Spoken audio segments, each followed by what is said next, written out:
Hello, and welcome back to LearnSBOM. I'm Matt, and today I will be demonstrating the Covenant tool. Covenant is an SBOM generation tool using source code artifacts with the command line interface. It is able to generate both CycloneDX and SPDX formatted SBOM files.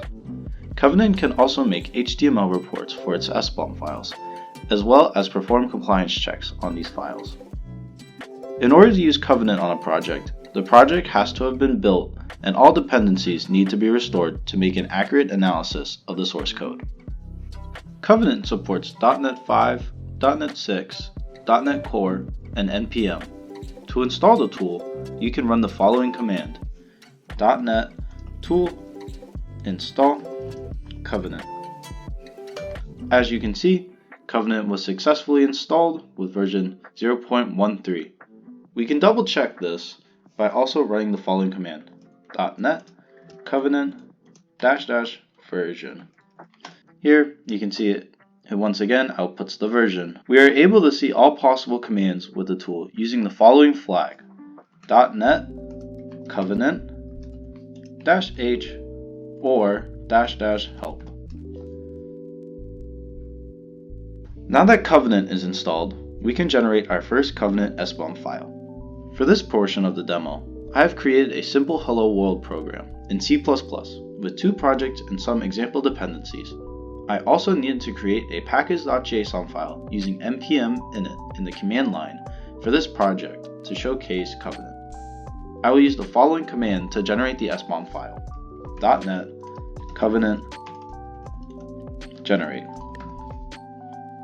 If you are in the repository folder, you would only need to run this command. If not, you will need to specify the path of the repository in a string format in order to generate an SBOM file. You will want to either specify the path to the repository or the code solution file in order to properly generate an SBOM file. If the generation was successful, the tool will output where it wrote the Covenant file. As you can see, it is in the demo folder under the name unknown.covenant.json. We can also generate using the solution file, which I will demonstrate here. Here it is called demo.sln. As you can see, it was also able to successfully write a Covenant SBOM file. You can also specify the output path of the file by inputting the following flag after the generate command and path string: -o or --output. With the specified file path as a parameter. You can also name the SBOM file using the following flag: -n or --name, with the designated name as the parameter. You can also specify the SBOM version. By default, it will be set to 0.0.0. However, you can change this by using the following flag: -v or --version, with a specific version following the defaulted format as a parameter. While building the SBOM, you also have the option to perform a design time build, which is for .NET projects, using the following flag: --design time -build. You can also exclude dev dependencies from the SBOM generation by using the following flag: --no dev dependencies.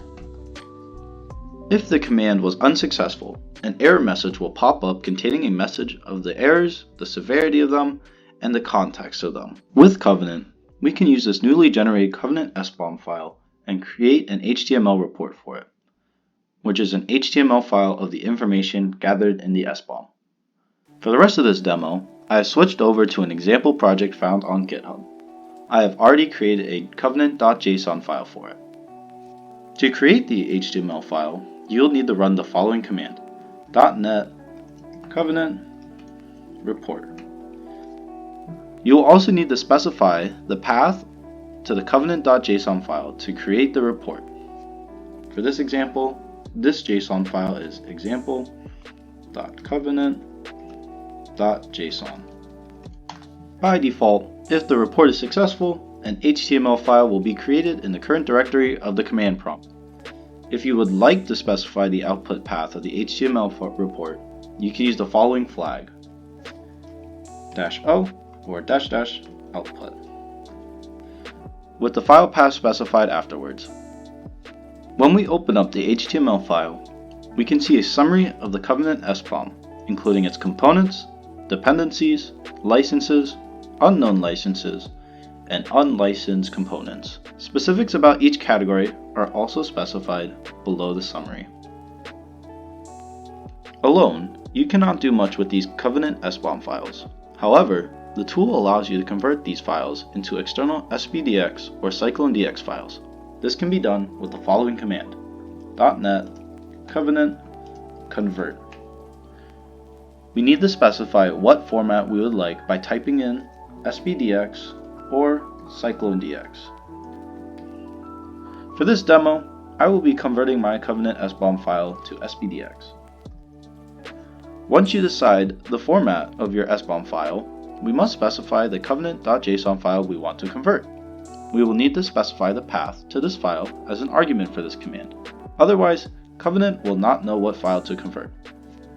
For this example, we are once again using example covenant.json.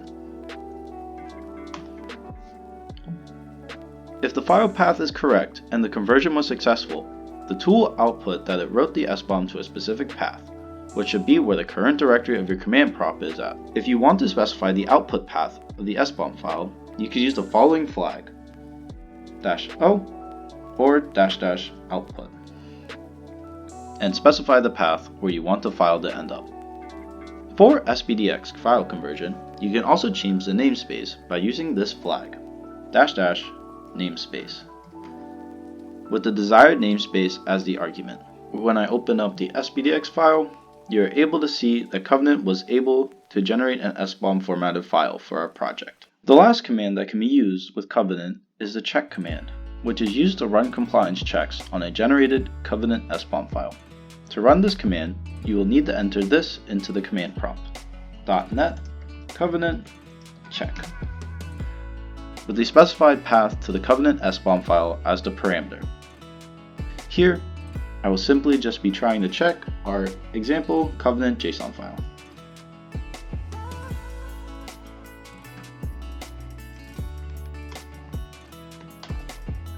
When I tried to run this command, nothing was outputted back, so I am not sure if all checks passed for the file or there is no intended output, with the exception of errors. Overall, this tool did a good job of generating SBOM files using a project source code artifacts. It uses simple and easy to understand commands and flags, as well as an easy installation process.